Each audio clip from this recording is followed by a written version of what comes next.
Meanwhile, the House will debate whether to legalise medicinal cannabis after Green MP Julie-Anne Genter's bill was also pulled from the ballot today. The bill would make it legal for people suffering from a terminal illness or a debilitating condition to use cannabis with the support of a GP, and advocates of cannabis told Laura Tupou this has been a long time coming. Rebecca Ryder has treated her complex chronic pain syndrome with medicinal cannabis for about 6 years. She screamed and danced when she got the news today.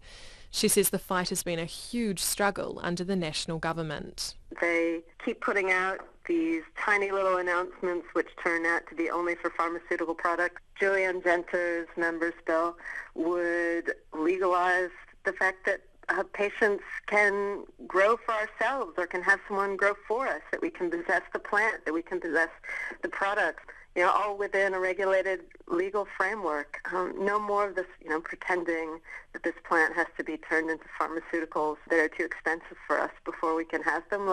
Let's have the conversation, and New Zealanders are so ready to have this conversation. Huhana Hickey, who has multiple sclerosis, says it's been a long fight during which people have lost their lives.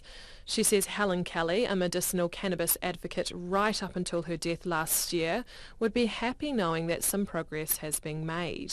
This is the step we've been needing for a long time, not just talk but some actual action on pulling it out.